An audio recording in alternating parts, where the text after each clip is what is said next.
Assalamualaikum warahmatullahi wabarakatuh. Salam sejahtera bagi kita semua. Selamat bertemu lagi di Rodeyar Channel.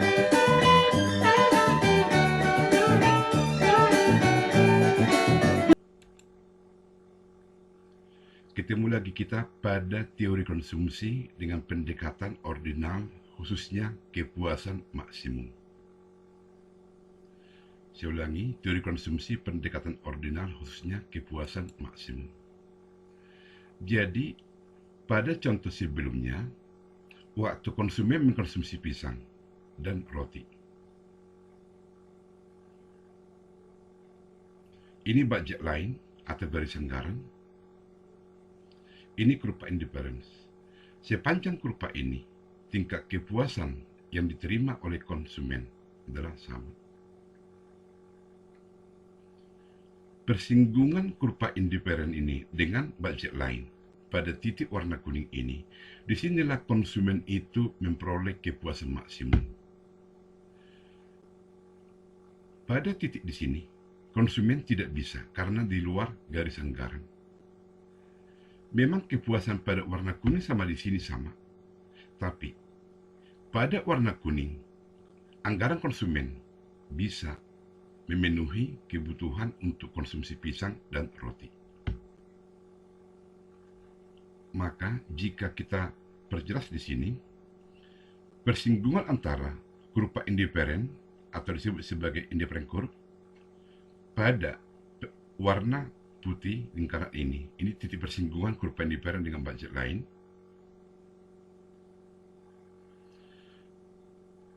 Pada titik B, konsumen tidak bisa menggapai atau mencapai.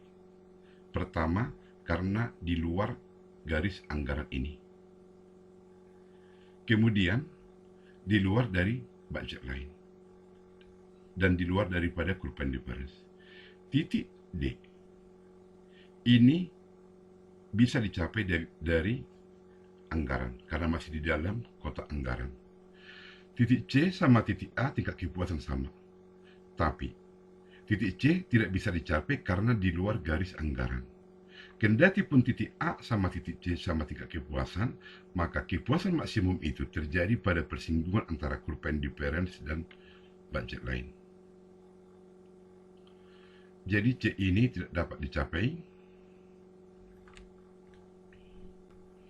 Titik D masih ada anggaran yang sisa. B di luar anggaran. Menentukan jumlah kepuasan konsumen. Misal barang E dan barang X. Ini kurva indifference. Titik E dan titik F tingkat kepuasan sama, tapi kepuasan maksimum terjadi pada waktu persinggungan kurva indifference dan budget line, yaitu pada titik E dengan jumlah barang E sebesar E aksen dan X aksen. Ini kurva indifference yang pertama. Perhatikan di sini. Ini kurva indifference yang ketiga. Kurva indifference yang pertama, tingkat kepuasan lebih rendah dari tingkat indifferent yang kedua. Kepuasan kurva indifferent yang kedua lebih rendah daripada kurva indifferent yang ketiga. Semakin jauh dari titik nol, tingkat kepuasan semakin tinggi. Jadi tingkat kepuasan yang paling rendah, kemudian yang ini, yang paling tinggi ini.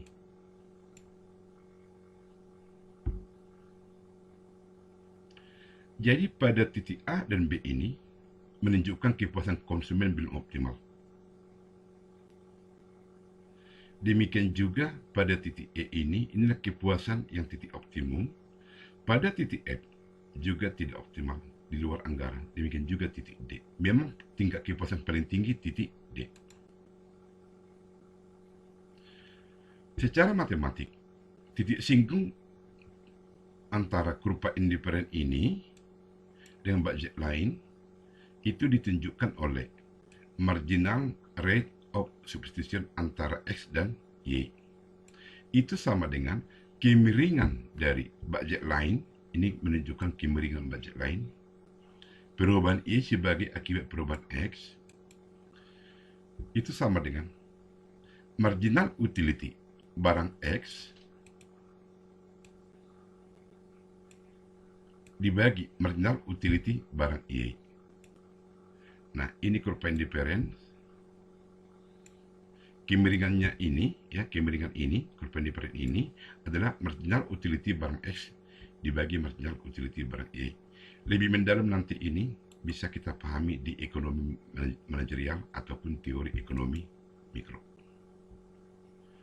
Jadi, kemiringan daripada budget line ini itu sama dengan minus harga X dibagi harga Y. Artinya di budget line yang sebelumnya diterangkan, ya, ini kondisi pertama, kemudian ini turun menjadi kondisi yang kedua. Kemiringan ini itu sama dengan perubahan harga PX di sini dibagi harga di sini. Nah, bagaimana dampak perubahan pendapatan terhadap kurva indifference? Pada sumber vertikal Y, pada sumber horizontal X barang X, ini budget line yang pertama, ini kurva indifference yang pertama. Budget line yang pertama ke budget line yang kedua, ini sebagai akibat ada kenaikan pendapatan satiris paribus. Maka konsumen akan memperoleh kepuasan maksimum pada persinggungan antara kurva indifference dan budget line. Jika pendapatan semakin naik ini, maka budget line semakin naik, bergeser ke kanan, ini juga. Jadi, masing-masing kurva indifference ini akan bersinggungan dengan budget line pada tingkat tertentu. Disitulah konsumen itu memperoleh kepuasan yang optimum. Jika titik-titik ini, yaitu tingkat kepuasan masing-masing pada berbagai tingkat pendapatan dihubungkan, nah, barang tersebut adalah barang normal. Kembali saya katakan di sini, barang normal itu pendapatan naik, konsumsi naik. Dari budget line pertama ke budget line kedua, ini karena pendapatan. Mula-mula Anda konsumsi keseimbangan di sini. Naik pendapatan, jumlah Y naik, jumlah X naik. Naik lagi budget line dari kedua ke tiga, pendapatan naik. Maka barang yang Anda konsumsi juga naik. Naik lagi pendapatan ini, budget line bergeser. Maka barang yang Anda konsumsi X naik, Y naik. Nah, jadi masing-masing tingkat optimum ini jika dihubungkan, maka kedua barang ini, Y dan X ini adalah barang normal. Bagaimana untuk barang inferior? Seperti yang perhatikan. Ini budget line yang pertama, kurva indifference yang pertama. Ini budget line yang kedua, kurva indifference yang berikutnya. Jadi diperhatikan di sini, jika titik optimum ini masing-masing dihubungkan, ini menunjukkan barang X ini barang inferior. Karena apa? Perhatikan di sini. Mula-mula jumlah barang di sini naik pendapatan, mengakibatkan budget line akan bergeser ke atas ini. Tetapi jumlah barang X ini semakin turun. Nah, jadi kedua titik ini jika dihubungkan, ini menunjukkan kondisi barang inferior. Bagaimana dampak perubahan harga terhadap kurva indifference?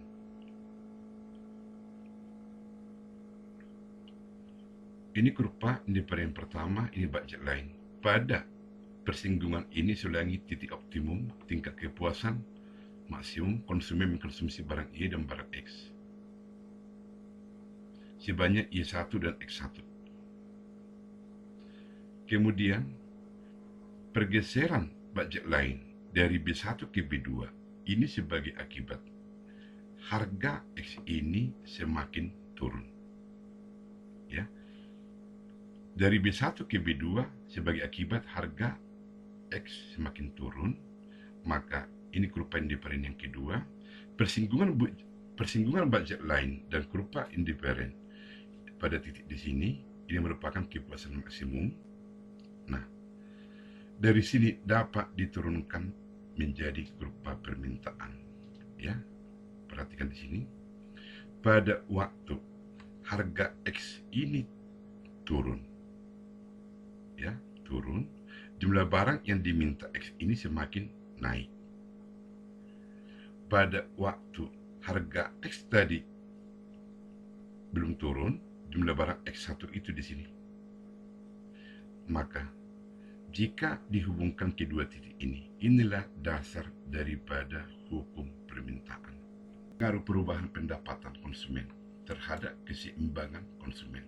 Pengertian keseimbangan konsumen berarti titik optimum perpotongan atau maaf, ini juga harus.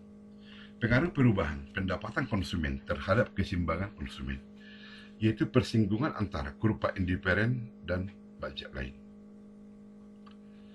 Nah, pertama kita pahami dulu apa yang dimaksud dengan Income Consumption Curve atau disingkat dengan ICC, yaitu kombinasi produk yang dikonsumsi untuk memberikan kepuasan utility maksimum kepada konsumen pada berbagai tingkat pendapatan. Kemudian, ada yang disebut dengan kurva Engel. Kurva Engel ini menunjukkan hubungan antara pendapatan konsumen dengan jumlah barang yang dikonsumsi. Untuk lebih jelasnya narasi ini, perhatikan gambar berikut. Pada waktu pendapatan konsumen, pertama di sini, ini budget lain, persinggungan kurva indiferen di sini. Kemudian persinggungan kurva indiferen dan budget lain di sini. Yang kedua, yang ketiga di sini. Nah, jika masing-masing tingkat kepuasan optimum ini atau keseimbangan konsumen ini dihubungkan, ini yang disebut dengan ICC, yaitu Income Consumption Curve atau kombinasi produk yang dikonsumsi untuk memberikan kepuasan maksimum kepada konsumen pada berbagai tingkat pendapatan. Kepuasan maksimum konsumen pada pendapatan di sini, persinggungan di sini. Naik pendapatan, kepuasan konsumen di sini. Naik pendapatan, kepuasan konsumen di sini. Nah, jadi jika masing-masing tingkat kepuasan pada berbagai tingkat pendapatan dihubungkan, itu disebut dengan kurva ICC. Kemudian apa yang dimaksud dengan kurva Engel ini? Kurva Engel ini, perhatikan di sini, keseimbangan konsumen yaitu terjadi pada waktu persinggungan antara kurva indiferen dan budget lain. Maka jumlah barang X yang dikonsumsi konsumen sebanyak X1 di sini dan Y sebanyak X1 di sini dan pendapatan I1 kita misalkan di sini. Kemudian pada titik di sini, ini sebagai akibat pendapatan yang naik. Jumlah barang X yang dikonsumsi naik menjadi X2. Jumlah barang X ini naik dari X1 menjadi X2 akibat pendapatan naik dari I1 menjadi I2. Kemudian keseimbangan konsumen pada titik di sini. Jumlah barang X yang dibeli sebanyak X3. Ini terjadi pada pendapatan yang semakin naik. Nah, jika ditarik garis ke sini, ini menunjukkan pendapatan yang semakin naik, yaitu I3. Sebuah vertikal ini selangi menunjukkan income, ya, pendapatan. Nah, jika masing-masing, ya, X1, X2, X3, jika masing-masing jumlah barang yang diminta pada berbagai tingkat pendapatan I1, I2, I3 dihubungkan, itulah yang disebut dengan kurva Engel, ya. Jadi, selangi kurva Engel itu menunjukkan kombinasi berbagai barang yang dibeli pada berbagai tingkat pendapatan.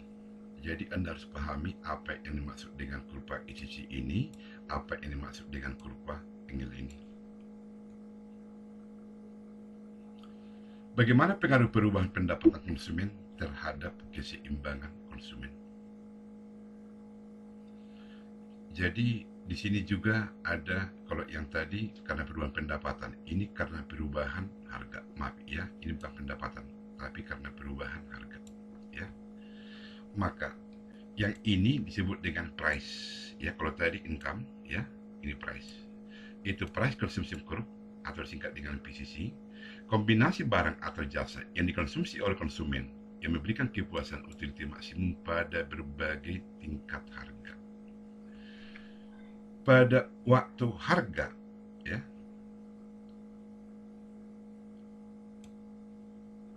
tinggi di sini. Jumlah barang X1 Anda beli di sini. Pergeseran budget line dari sini ke sini berarti harga turun. Harga turun, maka jumlah barang yang Anda beli juga semakin naik. Pergeseran dari sini ke sini sebagai akibat harga barang X yang turun. Maka budget line bergeser ke sini, jumlah barang X Anda beli di sini. Masing-masing titik kepuasan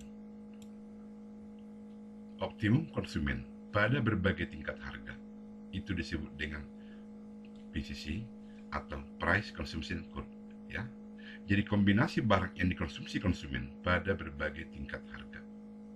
Sementara jika kita lihat, perhatikan ini, ya, pada waktu budget line ada satu di sini, garis anggaran di sini.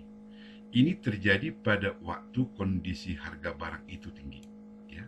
Ini harga X1 tinggi, harga barang turun, maka dari A1 ke A2 berarti budget line di sini, ini. Kemudian harga barang turun dari A2 ke A3, keseimbangan ini di sini. Ini yang sebenarnya yang menjadi kurva permintaan. Jadi kurva permintaan itu dapat diturunkan dari kurva indifference. Saya ulangi, ini bukan pengaruh perubahan pendapatan, tapi pengaruh perubahan harga, ya, terhadap keseimbangan konsumen.